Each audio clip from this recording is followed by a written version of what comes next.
ఓం శాంతి 6/1/2025 మధురమైన పిల్లలు, మీ ఒక్కొక్క మాట చాలా మధురంగా ఫస్ట్ క్లాస్గా ఉండాలి. తండ్రి ఏ విధంగా దుఃఖహర్త సుఖకర్తగా ఉన్నారో అలా తండ్రి సమానంగా అందరికీ సుఖాన్ని ఇవ్వండి. ప్రశ్న: లౌకిక మిత్ర సంబంధికులకు జ్ఞానాన్ని ఇచ్చేందుకు యుక్తి ఏమిటి? జవాబు: ఎవరైనా మిత్ర సంబంధికులు మొదలైన వారుంటే వారితో చాలా నమ్రతతో, ప్రేమభావంతో, చిరునవ్వుతో మాట్లాడాలి. వారికి ఇలా అర్థం చేయించాలి: ఇది ఆ మహాభారత యుద్ధమే. తండ్రి రుద్రజ్ఞాన యజ్ఞాన్ని రచించారు. నేను మీకు నిజం చెప్తున్నాను, భక్తి మొదలైనవైతే జన్మ జన్మాంతరాలు చేశాము. ఇప్పుడు జ్ఞానం ప్రారంభమవుతుంది. అవకాశం దొరికినప్పుడు చాలా యుక్తిగా మాట్లాడండి. కుటుంబ పరివారంతో చాలా ప్రేమగా నడుచుకోండి. ఎప్పుడూ ఎవరికి దుఃఖాన్ని ఇవ్వకండి. పాట: ఆఖరికా రోజు నేడు రానే వచ్చింది. ఓం శాంతి. ఎప్పుడైనా ఏదైనా పాట మోగితే పిల్లలు లోపల దాని అర్థాన్ని వెలికితీయాలి. క్షణంలో ఆ అర్థం తెలుసుకోవచ్చు. ఇది అనంతమైన డ్రామా యొక్క చాలా పెద్ద గడియారం కదా. భక్తి మార్గంలో మనుషులు పిలుస్తారు కూడా. ఏ విధంగానైతే కోర్టులో కేసు వేసినప్పుడు న్యాయ విచారణ ఎప్పుడు జరుగుతుంది, మమ్మల్ని ఎప్పుడు పిలుస్తారు, మా కేసు ఎప్పుడు పూర్తవుతుంది అని అంటారు కదా. అలా పిల్లలది కూడా కేస్. ఎటువంటి కేస్? రావణుడు మిమ్మల్ని చాలా దుఃఖితులుగా చేశాడు. మీ కేస్ పెద్ద కోర్టులో నమోదు చేయబడుతుంది. మనుషులు పిలుస్తూ ఉంటారు, బాబా రండి, మీరొచ్చి మమ్మల్ని దుఃఖాల నుండి విడిపించండి అని. ఒకానొక రోజు తప్పకుండా ఈ కేస్ విచారణ జరుగుతుంది. తండ్రి కేస్ వింటారు కూడా. డ్రామానుసారంగా వస్తారు కూడా. ఖచ్చితమైన సమయానికి వస్తారు. ఇందులో ఒక్క క్షణం కూడా తేడా రాదు. అనంతమైన గడియారం ఎంత యాక్యురేట్గా నడుస్తుంది. ఇక్కడ మీ వద్ద ఉన్న ఈ చిన్న గడియారాలు కూడా యాక్యురేట్గా నడవవు. యజ్ఞంలోని ప్రతి కార్యము యాక్యురేట్గా జరగాలి. గడియారం కూడా యాక్యురేట్గా ఉండాలి. తండ్రి అయితే చాలా యాక్యురేట్గా ఉంటారు. తండ్రి ద్వారా కేస్ విచారణ చాలా యాక్యురేట్గా జరుగుతుంది. కల్పకల్పము కల్పం యొక్క సంగమంలో యాక్యురేట్ సమయంలో వస్తారు. కావున పిల్లల కేసు ఇప్పుడు విచారణ జరిగింది. బాబా వచ్చి ఉన్నారు. ఇప్పుడు మీరు అందరికీ అర్థం చేయిస్తారు. దుఃఖాన్ని ఎవరిస్తారు అనేది ఇంతకుముందు మీకు కూడా అర్థమయ్యేది కాదు. రావణరాజ్యం ద్వాపరం నుండి ప్రారంభమవుతుంది అని ఇప్పుడు తండ్రి అర్థం చేయించారు. బాబా కల్పకల్పము సంగమయుగంలో వస్తారని పిల్లలని మీకు తెలిసిపోయింది. ఇది అనంతమైన రాత్రి. శివ్ బాబా అనంతమైన రాత్రిలో వస్తారు. ఇది శ్రీకృష్ణుడి విషయం కాదు. ఎప్పుడైతే ఘోర అంధకారంలో అజ్ఞాన నిద్రలో నిద్రిస్తూ ఉంటారో అప్పుడు జ్ఞానసాగరుడైన తండ్రి పిల్లలను పగల్లోకి తీసుకువెళ్లడానికి వస్తారు. నన్ను స్మృతి చేయండి, ఎందుకంటే పతితం నుండి పావనంగా తయారు కావాలి అంటారు. తండ్రే పతిత పావనుడు. వారెప్పుడైతే వస్తారో అప్పుడు కేస్ విచారణ జరుగుతుంది. ఇప్పుడు మీ కేస్ విచారణ జరిగింది. తండ్రి అంటారు, నేను పతితులను పావనంగా తయారు చేయడానికి వచ్చాను. పావనంగా అయ్యేందుకు మీకెంత సహజమైన ఉపాయాన్ని తెలియజేస్తాను. ఈ రోజుల్లో సైన్స్ ప్రభావం ఎంతుందో చూడండి. అణుబాంబులు మొదలైన వాటి శబ్దం ఎంత ఎక్కువ ఉంటుంది. పిల్లలైన మీరు సైలెన్స్ బలంతో ఈ సైన్స్పై విజయం పొందుతారు. సైలెన్స్ను యోగమని కూడా అంటారు. బాబా మీరొచ్చినట్లయితే మేం శాంతిధామంలోకి వెళ్లి నివసిస్తాము అని ఆత్మ తండ్రిని స్మృతి చేస్తుంది. కావున పిల్లలైన మీరు ఈ యోగ బలం ద్వారా, సైలెన్స్ బలం ద్వారా సైన్స్పై విజయం పొందుతారు. శాంతి బలాన్ని ప్రాప్తి చేసుకుంటారు. సైన్స్ ద్వారానే ఇదంతా వినాశనమయ్యేదుంది. సైలెన్స్ ద్వారా పిల్లలైన మీరు విజయాన్ని పొందుతారు. బాహుబలం వారు ఎన్నటికీ విశ్వంపై విజయం పొందలేరు. ఈ పాయింట్లు కూడా మీరు ప్రదర్శనలో రాయాలి. ఢిల్లీలో చాలా సేవ జరగగలదు, ఎందుకంటే ఢిల్లీ అన్నింటికీ రాజధాని. మీకు కూడా ఢిల్లీయే రాజధాని అవుతుంది. ఢిల్లీనే పరిస్థాన్ అంటారు. పాండవులకు కోటైతే ఉండదు. శత్రువులు దాడి చేసినప్పుడు కోట నిర్మించడం జరుగుతుంది. మీకైతే కోటలు మొదలైన వాటి అవసరం ఉండదు. మనం సైలెన్స్ బలంతో మన రాజ్యాన్ని స్థాపన చేసుకుంటున్నామని మీకు తెలుసు. వారిది ఆర్టిఫిషియల్ సైలెన్స్, మీది రియల్ సైలెన్స్. జ్ఞానబలం, శాంతి బలం అంటారు. జ్ఞానము చదువు. చదువు ద్వారానే బలం లభిస్తుంది. పోలీస్ సూపరింటెండెంట్గా అవుతారు. ఎంత బలం ఉంటుంది? అవన్నీ దుఃఖాన్నిచ్చే భౌతిక విషయాలు. మీ ప్రతి విషయం ఆత్మికమైనది. మీ నోటి నుండి ఏ ఏ మాటలైతే వెలువడతాయో ఆ ఒక్కొక్క మాట ఎంత ఫస్ట్ క్లాస్గా మధురంగా ఉండాలంటే వాటిని వినేవారు సంతోషించాలి. ఏ విధంగా తండ్రి దుఃఖహర్త సుఖకర్తనో అలా పిల్లలను మీరు కూడా అందరికీ సుఖాన్ని ఇవ్వాలి. కుటుంబ పరివారానికి కూడా దుఃఖం ఇవ్వకూడదు. నియమానుసారంగా అందరితో వ్యవహరించాలి. పెద్దవారితో ప్రేమగా వ్యవహరించాలి. నోటి నుండి ఎటువంటి ఫస్ట్ క్లాస్ మధురమైన మాటలు వెలువడాలంటే ఇక అందరూ సంతోషించాలి. శివబాబా చెప్తున్నారని ఇలా చెప్పండి. మన్మనాభవ, ఉన్నతోన్నతమైన వాడిని నేను, నన్ను స్మృతి చేయడం ద్వారానే మీ వికర్మలు వినాశనమవుతాయి. చాలా ప్రేమతో మాట్లాడాలి.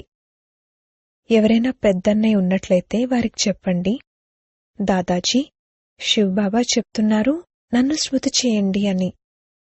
శివబాబాను రుద్రుడు అని కూడా అంటారు. వారే జ్ఞానయజ్ఞాన్ని రచిస్తారు. శ్రీకృష్ణ జ్ఞానయజ్ఞం అన్న మాట ఎక్కడ అనరు. రుద్రజ్ఞాన యజ్ఞం అని అంటారు. అనగా రుద్రుడైన శివబాబా ఈ జ్ఞానాన్ని రచించారు. రాజ్యాన్ని ప్రాప్తి చేసుకునేందుకు జ్ఞానయోగాలను నేర్పిస్తున్నారు. తండ్రి అంటారు, భగవాను వాచ, నన్నొక్కరినే స్మృతి చేయండి. ఎందుకంటే ఇప్పుడిది అందరి అంతిమ గడియ, వానప్రస్థావస్థ. అందరూ తిరిగి వెళ్లేదుంది. చనిపోయే సమయంలో మనుషులకు ఈశ్వరుణ్ణి స్మృతి చేయండి అని చెప్తారు కదా. మృత్యు ఎదురుగా నిలబడి ఉందని, దీని నుండి ఎవరూ తప్పించుకోలేరని ఇక్కడ ఈశ్వరుడు స్వయం చెప్తున్నారు. అంతిమంలోనే తండ్రి వచ్చి చెప్తున్నారు, పిల్లలు నన్ను స్మృతి చేసినట్లయితే మీ పాపాలు భస్మమైపోతాయి. దీనిని స్మృతి అగ్ని అంటారు. తండ్రి గ్యారంటీ ఇస్తున్నారు. దీని ద్వారా మీ పాపాలు దగ్ధమైపోతాయి. వికర్మలు వినాశనమయ్యేందుకు, పావనంగా అయ్యేందుకు వేరే ఏ ఉపాయమూ లేదు. పాపాల భారం శిరస్సుపై పెరుగుతూ పెరుగుతూ, మాలిన్యం కలుస్తూ కలుస్తూ బంగారం 9 క్యారెట్లుగా అయిపోయింది. 9 క్యారెట్ల తర్వాత ఇక దానిని గిల్టు బంగారం అంటారు. ఇప్పుడు మళ్ళీ 24 క్యారెట్లుగా ఎలా తయారవ్వాలి? ఆత్మ పవిత్రంగా ఎలా తయారవ్వాలి? పవిత్రాత్మకు శరీరం కూడా పవిత్రమైందే లభిస్తుంది. మిత్ర సంబంధికులు మొదలైన వారెవరైనా ఉంటే వారితో చాలా నమ్రతతో, ప్రేమ భావంతో, చిరునవ్వుతో మాట్లాడాలి. వారికి ఇలా అర్థం చేయించాలి, ఇది అదే మహాభారత యుద్ధం, ఇది రుద్రజ్ఞాన యజ్ఞం కూడా. తండ్రి ద్వారా మాకు సృష్టి ఆది మధ్యాంతాల జ్ఞానం లభిస్తూ ఉంది. ఇంకెక్కడా ఈ జ్ఞానం లభించదు. నేను మీకు సత్యం చెప్తున్నాను. ఈ భక్తి మొదలైనవైతే జన్మజన్మాంతరాలు చేశాము. ఇప్పుడు జ్ఞానం మొదలవుతుంది. భక్తి రాత్రి, జ్ఞానం పగలు. సత్యుగంలో భక్తి ఉండదు. ఇలా ఇలా యుక్తిగా మాట్లాడాలి. ఎప్పుడైనా ఏదైనా అవకాశం లభిస్తే, బాణం వేయాల్సొస్తే సమయాన్ని మరియు అవకాశాన్ని చూడడం జరుగుతుంది. జ్ఞానాన్ని ఇవ్వడానికి కూడా చాలా యుక్తి కావాలి. తండ్రి యుక్తులనైతే అందరి కొరకు తెలియజేస్తూ ఉంటారు. పవిత్రత అయితే చాలా మంచిది. ఈ లక్ష్మీనారాయణులు మనకు ఎంతో పూజ్యులు కదా. పూజ్యులుగా పావనులుగా ఉన్నవారే మళ్లీ పూజారులుగా పతితులుగా అయ్యారు. పావనమైన వారిని పతితులు కూర్చుని పూజ చేయడమనేది శోభించదు. కొందరైతే పతితుల నుండి దూరంగా పారిపోతారు. వల్లభాచార్యులు ఎప్పుడూ పాదాలను కూడా ముట్టుకొనివ్వరు. వీరు చీచీ మనుషులు అని భావిస్తారు. మందిరాలలో కూడా ఎప్పుడూ బ్రాహ్మణులనే విగ్రహం ముట్టుకునేందుకు అనుమతిస్తారు. శూద్రులైన మనుషులు లోపలికి వెళ్లి ముట్టుకోలేరు. అక్కడ బ్రాహ్మణులే విగ్రహానికి స్నానం మొదలైనవి చేయిస్తుంటారు. ఇంకెవర్నీ వెళ్లనివ్వరు. తేడా అయితే ఉంది కదా. వారేమో కుక వంశావళి బ్రాహ్మణులు, మీరు ముఖ వంశావళి సత్యమైన బ్రాహ్మణులు. మీరు ఆ బ్రాహ్మణులకు ఈ విషయాన్ని బాగా అర్థం చేయించొచ్చు. బ్రాహ్మణులు 2 రకాల వారుంటారు. ఒకరు ప్రజాపిత బ్రహ్మ ముఖ వంశావళి, రెండవ వారు కుక వంశావళి. బ్రహ్మ ముఖ వంశావళి బ్రాహ్మణులు ఉన్నతోన్నతమైన పిలక వంటివారు. యజ్ఞం రచించేటప్పుడు కూడా బ్రాహ్మణులను నియమించడం జరుగుతుంది. ఇది జ్ఞానయజ్ఞం. బ్రాహ్మణులకు జ్ఞానం లభిస్తుంది. వారే తర్వాత దేవతలుగా అవుతారు. వర్ణాలు కూడా అర్థం చేయించడం జరిగింది. సేవాదారి పిల్లలెవరైతే ఉంటారో వారికి సేవా అభిరుచి సదా ఉంటుంది. ఎక్కడైనా ప్రదర్శన జరిగితే వెంటనే నేను వెళ్లి ఇలాంటి పాయింట్లు అర్థం చేయించాలి అని సేవ చేయడం కోసం పరుగు పెడతారు. ప్రదర్శని అనేది ప్రజలను తయారు చేసేందుకు విహంగ మార్గపు సేవ వంటిది. తమంతట తామే ఎంతోమంది వచ్చేస్తారు. కావున అర్థం చేయించేవారు కూడా బావుండాలి. ఒకవేళ ఎవరైనా పూర్తిగా అర్థం చేయించకపోతే బీకేల వద్ద ఉన్న జ్ఞానం ఇదేనా అని అంటారు. డిస్సర్వీస్ జరుగుతుంది. ప్రదర్శనలో చురుగ్గా ఉండేవారొకరుండాలి. వారు అర్థం చేయించే గైడ్స్ను చూస్తూ ఉండాలి. ఎవరైనా పెద్ద మనిషి వస్తే అతనికి అర్థం చేయించడానికి కూడా మంచివారినే ఇవ్వాలి. తక్కువగా అర్థం చేయించేవారిని తొలగించివేయాలి. సూపర్వైజ్ చేయడానికి ఒక మంచి వ్యక్తి ఉండాలి. మీరైతే మహాత్ములను కూడా పిలవాలి. మీరు కేవలం బాబా ఇలా అంటారని చెప్తారు. వారు ఉన్నతోన్నతమైన భగవంతుడు, వారే రచయితైన తండ్రి. మిగిలిందంతా వారి రచన. వారసత్వం తండ్రి నుండి లభిస్తుంది. సోదరులు సోదరులకు వారసత్వాన్నేమిస్తారు? సుఖధామం యొక్క వారసత్వాన్ని ఎవ్వరూ ఇవ్వలేరు. వారసత్వాన్నిచ్చేది తండ్రే. సర్వులకు సద్గతినిచ్చేది ఒక్క తండ్రే. వారిని స్మృతి చేయాలి. తండ్రి స్వయంగా వచ్చి స్వర్ణిమయుగాన్ని తయారు చేస్తారు. బ్రహ్మ తను ద్వారా స్వర్గాన్ని స్థాపన చేస్తారు. శివజయంతిని జరుపుకుంటారు కూడా. కాని వారేం చేస్తారు? ఇదంతా మనుషులు మర్చిపోయారు. శివ్ బాబాయే వచ్చి రాజయోగాన్ని నేర్పించి వారసత్వాన్ని ఇస్తారు. 5000 సంవత్సరాల ముందు భారత్ స్వర్గంగా ఉండేది. లక్షల సంవత్సరాల విషయమే లేదు. తిథి తారీఖు అన్నీ ఉన్నాయి. వీటినెవరూ ఖండించలేరు. కొత్త ప్రపంచం మరియు పాత ప్రపంచం సగం సగం ఉండాలి. వారు సత్యుగ ఆయువును లక్షల సంవత్సరాలు అని అనేస్తే ఇక లెక్క తీయలేము. స్వస్తిక్లో కూడా 4 భాగాలు పూర్తిగా ఉన్నాయి. 1250 సంవత్సరాలు ప్రతి యుగానికి పంచడం జరిగింది. లెక్క వేయడం జరుగుతుంది కదా. ఆ మనుషులకు ఈ లెక్కలేమీ తెలియవు. అందుకే వారిని గవ్వతుల్యమైన వారు అని అనడం జరుగుతుంది. ఇప్పుడు తండ్రి వజ్రతుల్యంగా తయారు చేస్తారు. అందరూ పతితులే. భగవంతుణ్ణి స్మృతి చేస్తారు. వారిని భగవంతుడే వచ్చి జ్ఞానం ద్వారా పుష్పాలుగా తయారు చేస్తారు. పిల్లలను మిమ్మల్ని జ్ఞానరత్నాలతో అలంకరిస్తూ ఉంటారు. ఆ తర్వాత మీరెలా తయారవుతారో చూడండి. మీ లక్ష్యము ఉద్దేశము ఏమిటి? భారత్ ఎంత శిరో కిరీటంగా ఉండేది, అంతా మర్చిపోయారు. ముసల్మాన్లు మొదలైన వారు కూడా సోమనాథ మందిరం నుండి ఎంతగా దోచుకుని వెళ్లి మసీదులు మొదలైన చోట్ల వజ్రాలు మొదలైన వాటిని అలంకరించుకున్నారు. ఇప్పుడు వాటి విలువను కూడా ఎవరూ వెలకట్టలేరు. అంత పెద్ద పెద్ద మణులు రాజుల కిరీటాలలో ఉండేవి. కొన్ని 1 కోటి రూపాయలు విలువ కలవి, కొన్ని 5 కోట్ల విలువ కలవి. ఈ రోజులోనైతే అన్నీ ఇమిటేషన్వే తయారవుతున్నాయి. ఈ ప్రపంచంలో అంతా కృత్రిమమైన పైసకు విలువ చేసే సుఖం, మిగిలిందంతా దుఃఖం. అందుకే సన్యాసులు కూడా కాకిరెట్టతో సమానమైన సుఖం అంటారు. అందుకే వారు ఇళ్ళు వాకిళ్లను వదిలేస్తారు. కాని ఇప్పుడు వారు కూడా తమోప్రధానంగా అయిపోయారు. నగరాల్లోకి వచ్చేశారు. కాని ఇప్పుడు ఎవరికి వినిపించాలి? రాజు రాణి అయితే ఎవరూ లేరు.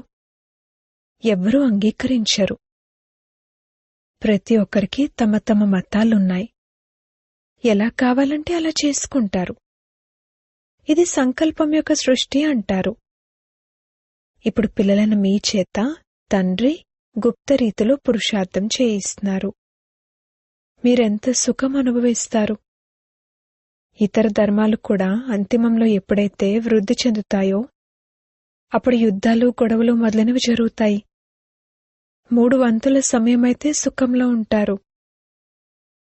అందుకే తండ్రి అంటారు, మీ దేవీదేవతా ధర్మం చాలా సుఖాన్నిచ్చేటువంటిది.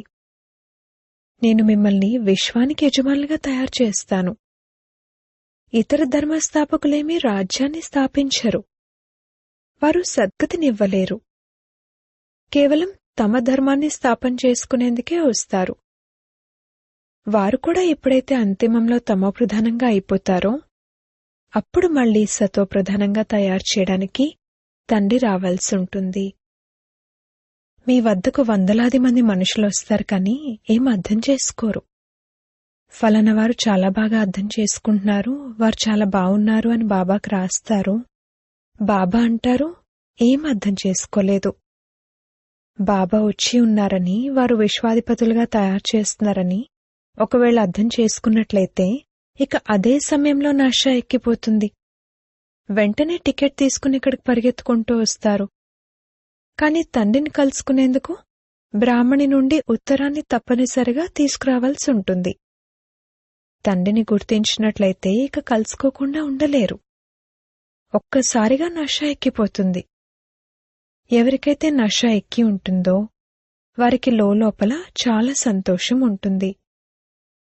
వారి బుద్ధి మిత్ర సంబంధీకుల చుట్టూ తిరగదు. కాని చాలామంది బుద్ధి తిరుగుతూ ఉంటుంది.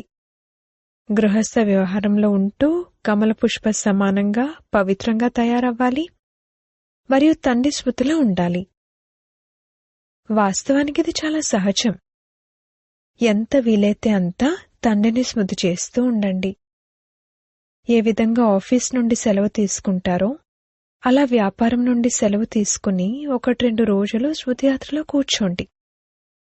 గడియ గడియ స్మృతిలో కూర్చునేందుకు రోజంతా తండ్రిని స్మృతి చేయాలి అనే వ్రతాన్ని పెట్టుకుంటాను అని అనుకోండి.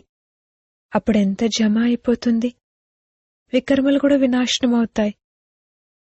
తండ్రి స్మృతి ద్వారానే సతోప్రధానంగా అవ్వాలి. ఎవరికీ పూర్తి రోజంతా స్మృతి కుదరదు. మాయ విఘ్నాలు తప్పకుండా వేస్తుంది. అయినా కూడా పురుషార్థం చేస్తూ చేస్తూ విజయం పొంది తీరుతారు. ఈ రోజంతా తోటలో కూర్చుని తండ్రిని స్మృతి చేస్తాను, భోజనం చేసేటప్పుడు కూడా కేవలం స్మృతిలో కూర్చుండిపోతాను. ఈ విషయంలోనే శ్రమించాల్సుంటుంది. మనం పావనంగా తప్పకుండా అవ్వాలి. శ్రమించాలి. ఇతరులకు కూడా మార్గాన్ని తెలియచేయాలి. బ్యాడ్జ్ అయితే చాలా మంచి వస్తువు. ప్రయాణంలో కూడా ఒకరితో ఒకరు మాట్లాడుకుంటూ ఉంటే చాలామంది వచ్చి వింటారు. నన్ను స్మృతి చేయండి అని తండ్రి చెప్తున్నారు అన్న ఈ సందేశం లభించిందంటే ఇక మన బాధ్యత పూర్తవుతుంది. అచ్చా, మధురాతి మధురమైన సిక్కిలదే పిల్లలకు మాతా పితా బాప్దాదాల ప్రియ స్మృతులు మరియు గుడ్ మార్నింగ్. ఆత్మిక పిల్లలకు ఆత్మిక తండ్రి నమస్తే. ధారణ కొరకు ముఖ్య సారము. మొదటి పాయింట్, వ్యాపార వ్యవహారాల నుండి సెలవు దొరికినప్పుడు స్మృతిలో ఉండే వ్రతాన్ని తీసుకోవాలి. మాయపై విజయాన్ని ప్రాప్తి చేసుకునేందుకు స్మృతిలో ఉండే కృషి చేయాలి. రెండవ పాయింట్, చాలా నమ్రతతో మరియు ప్రేమభావంతో చిరునవ్వుతో మిత్ర సంబంధికుల సేవ చేయాలి. వారిలో బుద్ధిని భ్రమించనివ్వకూడదు. ప్రేమతో తండ్రి పరిచయాన్ని ఇవ్వాలి. వరదానము. నడుస్తూ తిరుగుతూ ఫరిష్తా స్వరూపపు సాక్షాత్కారం చేయించే సాక్షాత్కారం మూర్తు భవ. ఏ విధంగా ప్రారంభంలో నడుస్తూ తిరుగుతూ బ్రహ్మ మాయమై శ్రీకృష్ణుడు కనిపించేవారు, ఈ సాక్షాత్కారం అన్నింటినీ వదిలేలా చేసింది. అటువంటి సాక్షాత్కారాల ద్వారా ఇప్పుడు కూడా సేవ జరగాలి. ఎప్పుడైతే సాక్షాత్కారాల ద్వారా ప్రాప్తి లభిస్తుందో అప్పుడలా అవ్వకుండా ఉండలేరు. అందుకే నడుస్తూ తిరుగుతూ ఫరిష్తా స్వరూపాన్ని సాక్షాత్కారం చేయించండి. భాషణ చేసేవారు చాలామంది ఉన్నారు, కానీ మీరు అనుభవాన్ని ఇచ్చేవారిగా అవ్వండి.